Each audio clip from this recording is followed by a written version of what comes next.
take a look at Stephenson's Rocket. This is a Knizia game.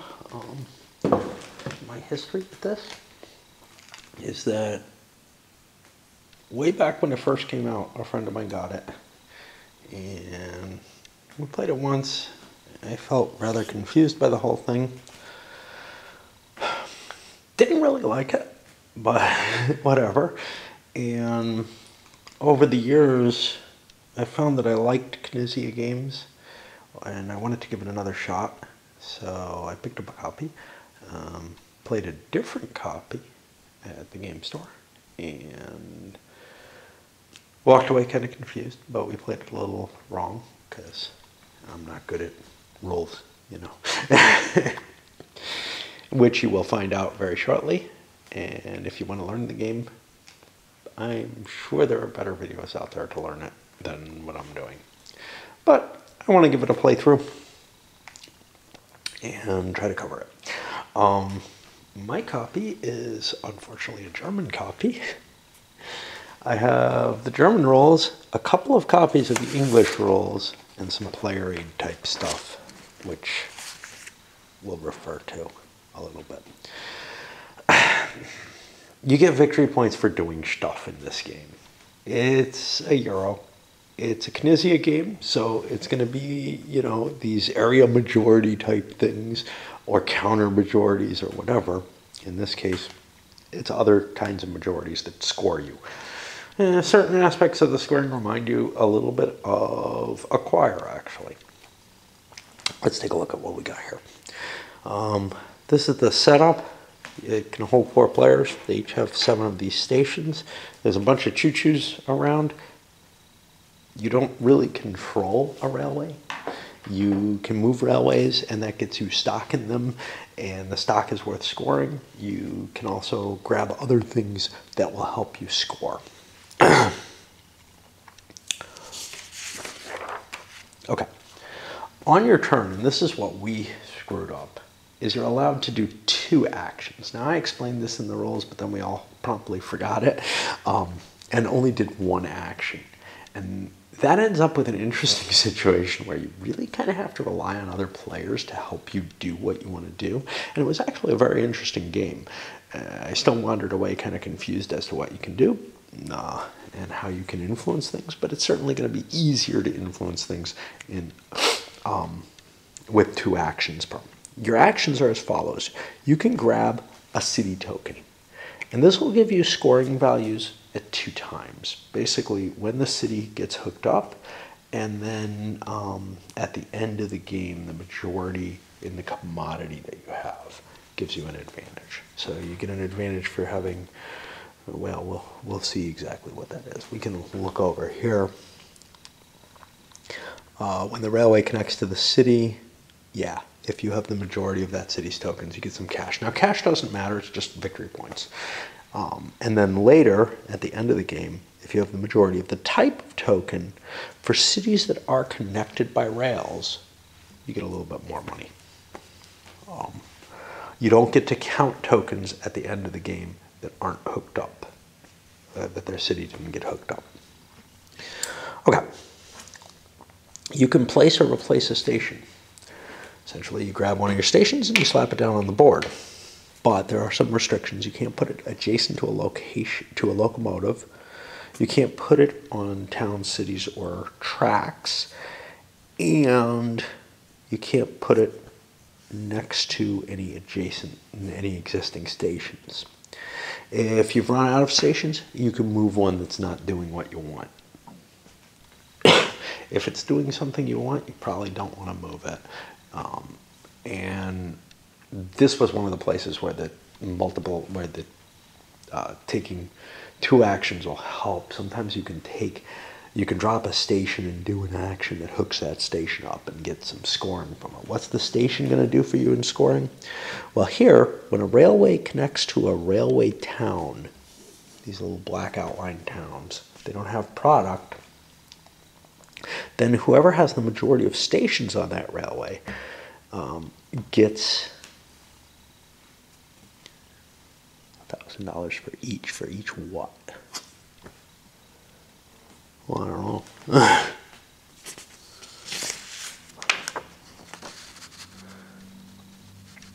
Player with the most such station gets $1,000 for each city or town that's connected to the railway, $500 for each city or town for the person who has the second largest quantity of stations on that railway in town. Now, if you end up with ties, if you have a tie for first place, you combine first and second and split it. Again, kind of a choir-like. If you have a tie for second place, you take the second place value and split it, and I think it's rounded down, but not too important. Okay, the final thing you can do is the most complex. You're allowed to move a choo-choo, and you can grab one of the choo-choos and move it. If you notice, the little steam smokestack is up here at the front, so you don't want to make, it's not like a more modern choo-choo where the back is taller. And I'm kind of anal about that. And you move it from one space to an adjacent space that's either empty or one containing a station. Now, if you're at the starting town, you can only move it into an empty space, which means no one can place a station next to those. From any other space, the locomotive can only be moved to one of the three spaces in front of the locomotive. So as you move the locomotive, it gets a direction, and that's why it's important that the smokestack's in the front. You can move it straight, or let's say it's facing here, you can move it straight, or you could curve it, and you can't go off the map. When you move it, you will be laying a track piece behind where it moves. Now, you don't do that for its first move, but for its second move, if I moved here, I would get a straight track. Yet if I moved here, and now my facing's changed, I would get a curved track. Okay. At this point, you get a share of that railway,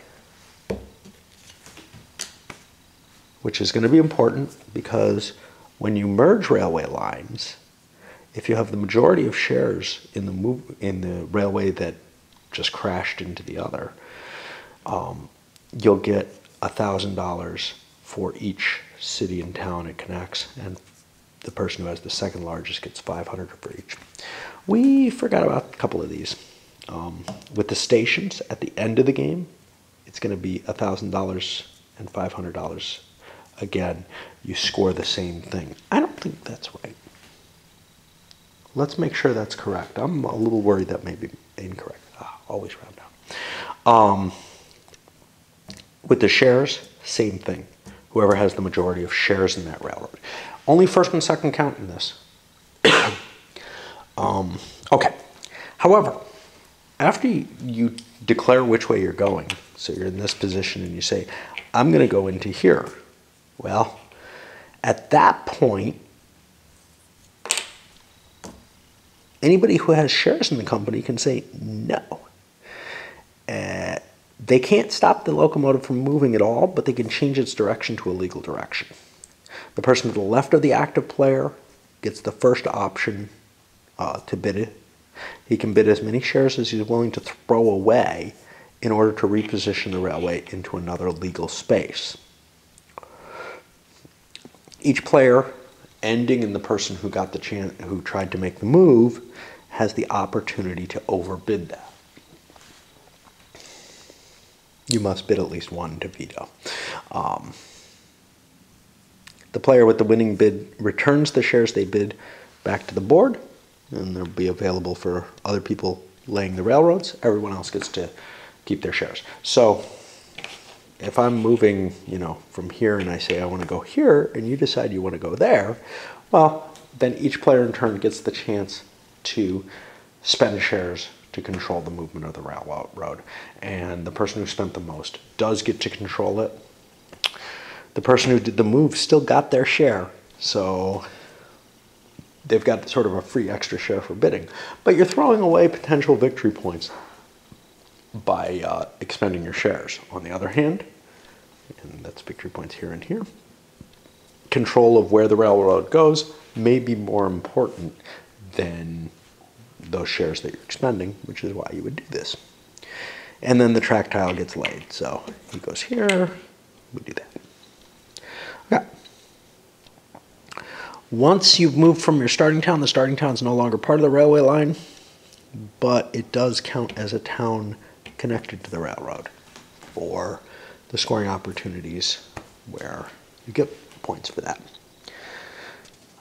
Okay, if you move to another player's station, actually into the space containing the station, you get one of these passenger tokens. These are going to be worth victory points at the end of the game. They are one of these categories. And they've got here, what's what, 5 different types with 9 tokens each. Oh, are there 9? 1, 2, 3, 4, 5, 6. Yeah, there are 9 of these. And the money that you get is just going to be these big bills. It's only used for scoring victory points. When all the 9 passenger tokens have been granted, you will not get any more. That can be something that can help you decide to run your railway through somebody's station, which is kind of useful. Okay, so let's see if these are right. When you connect a city to a new railway line, the person with the majority of the city tokens gets the money. That's what's here. When you connect to a railway town, and that just means you're adjacent to it, the same with the city. Those linked to that line get money, 1,000 for each city and town, including the player with secmost. And when you merge, okay, when you slam one company into the other, they become one company. The company that moved will be destroyed. It immediately pays out its victory point bonus, which is what it would get at the end of the game on the shares. Only on the shares. And then for every 2 shares of that company you have, you can get 1 share of the other company, of the company that you just ran into. You cannot run into 2 companies at once. There's no multiple mergers like there are in Acquire. If it ends up that you run out of shares on a merger, if you run out of them for building track, well, building that railroad no longer generates shares. I gotta count the shares, make sure I got the right number for each. Then you, on the merger, and only on the merger, when you're doing those 2-for-1 trades, you can get these ersatz shares, which just, you put them under your rest of your shares, and they count as additional shares in that company. Everything's open. At the end of the game, tokens that you have of a type are points. You score for any railways that are left at the end of the game. We don't know how the game ends yet. Am I turning this upside down? Okay. If a railway cannot be linked to further towns or cities nor merged with any other railway line, then it's considered isolated. Its shares are removed from the board and discarded that are on here. And the players keep their shares displayed because it'll still get scored at the end of the game. You will not be getting additional shares for increasing that railway, even though you might end up scoring something with it. Possibly. The game ends immediately when at the end of any action there are shares in only 1 railway line available on the board. This means 6 of the 7 have either dissolved, become isolated, or sold out completely, i.e. players have grabbed all the legitimate shares from here. There might be additional ones available there. As soon as that happens, the active player doesn't get any more actions. The game ends and we score. The game will also end if all 60 track tiles get played. You check for scoring triggered by the extension that caused that, and you make the necessary payments.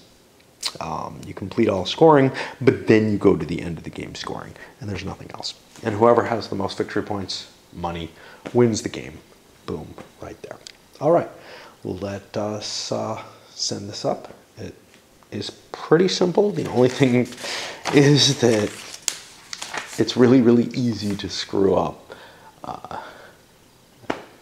For me, something little. And last time that something little was, yeah, you get 2 actions. So you can move the railway twice, but you could also build a station and then build your railway towards that station. But you can't build it into the station because in order to build the station, that you'd be able to move into it, you'd have to put it right in front of your railway, and that is illegal. So you do have more actions, though, than I thought. You might be grabbing, you know, a couple of these, and wow, I got the majority in that town.